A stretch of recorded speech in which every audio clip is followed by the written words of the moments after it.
চুমি বৰাই কৈছিল যে মই পলাই ফুৰা নাই, মই লুকাই আছো। এইটো কেনেকুৱা ধৰণৰ কথা? পলাই ক'তো থকা নাই, মই লুকাই আছিলো অকণমান।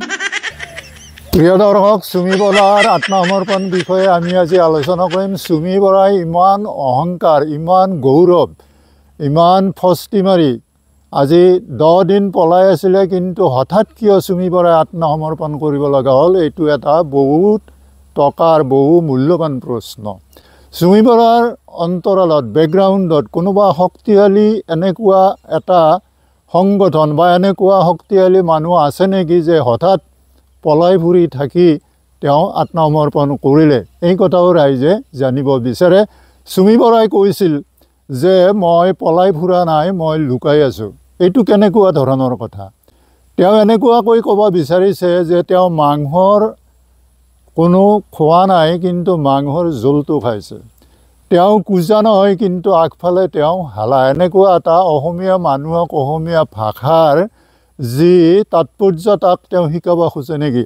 আমি এইটোও ক'ম যে চুমি বৰাই কিয় সামাজিক মাধ্যমক বা প্ৰিণ্ট মিডিয়াক বা ছ'চিয়েল মিডিয়াক কিয় তেওঁ গৰিহণা দিছে? কিয় তেওঁ ক'ব যে সামাজিক মাধ্যমে, প্ৰিণ্ট মিডিয়াই মোক ফাঁচি দিছে?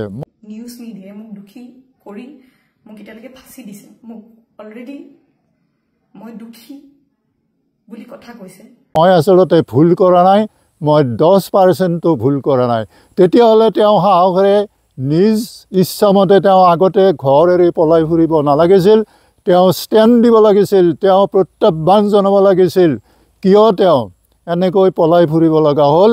আৰু এইটো এটা বৰ দুখৰ কথা হৈছে যে ডিব্ৰুগড়ৰ পুলিচে তেওঁক ৰক্ষণাবেক্ষণ দি আজি 10 দিনে তেওঁক নিজৰ আমোলত ৰাখি তেওঁক পলাই যোৱাৰ বা পলাই অহাৰ বা তেওঁক এনেকুৱা এটা আত্মসমৰ্পণ কৰাৰ যি ৰাস্তা তৈয়াৰ কৰি দিলে, এইটো বৰ নিলজ্জ কথা হৈছে, যে এইটো বৰ লাজ লগা কথা হৈছে। আমি ডিব্ৰুগড় পুলিচ প্ৰশাসনক আমি ধিক্কাৰ দিছোঁ আৰু চুমি বৰাক আমি সকীয়াই দিব খোজোঁ যে সাংবাদ মাধ্যমক বা ছ'চিয়েল মিডিয়াক কেতিয়াও যাতে এনেকুৱা বদনাম নিদিয়ে, তাৰ কাৰণে আমি সকীয়াই দিছোঁ।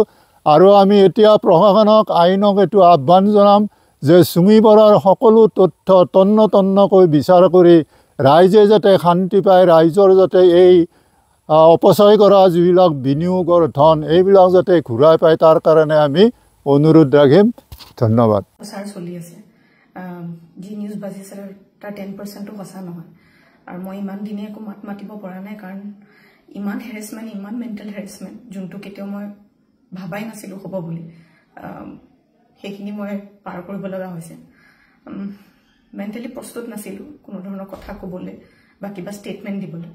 সেইটো কাৰণে 7 দিন মই যেনে যেনে কটালোঁ, কিন্তু এতিয়া জোখতকৈ বহুত বেছি অপপ্ৰচাৰ চলিছে। বহুত ধৰণে মোক সাঙুৰ খুৱাইছে বিভিন্ন ক্ষেত্ৰত।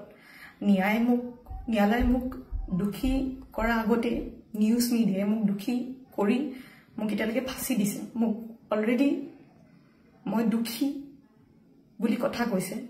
আৰু বহুত ধৰণৰ নিউজ, বিভিন্ন ধৰণৰ নিউজ, য'ত মোৰ কেছটোৱে ট্ৰেডিঙৰ ওপৰত আছিলে, কিন্তু এতিয়া কেছটো অকল মোৰ ওপৰত হৈ গ'ল। আজি ফাইনেলি বহুত দিনৰ পিছত সাহস কৰি মই চাৰেণ্ডাৰ কৰিব ওলাইছোঁ। মই ফুল কোঅপাৰেট কৰিম পুলিচৰ লগত। ইমান দিনে কৰিব পৰা নাছিলোঁ। মই পলাই ক'তো থকা নাই, মই লুকাই আছিলোঁ অকণমান। মই পৰা নাছিলোঁ সহ্য কৰিবলৈ। ইমান সহজ নহয় নিউজ এটা শুনি থকা বা নিউজ এটা কৰি থাকিলে। যি মন যায় তাকে কৈ আছে, কোনো ধৰণৰ তথ্য নোহোৱাকৈ কথা কৈ আছে। মই ভাবিছিলোঁ ইমানখিনি কেতিয়াও নিউজ মিডিয়াই নকৰে, ইমান তথ্য নথকাকৈ ইমান নিউজ নবজায়। কিন্তু আজি মিডিয়াৰ ফলত মই আজি দুখী।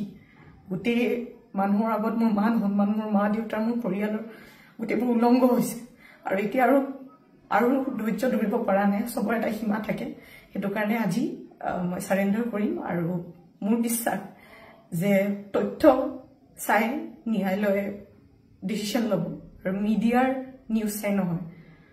চ' আজি মই চাৰেণ্ডাৰ কৰিম আৰু মই ফুল কোঅপাৰেট কৰিম পুলিচৰ লগত। আৰু মোৰ বিশ্বাস যে যদি মোৰ সত্য হয়, মোৰ কোনো ধৰণৰ শাস্তি নহয়।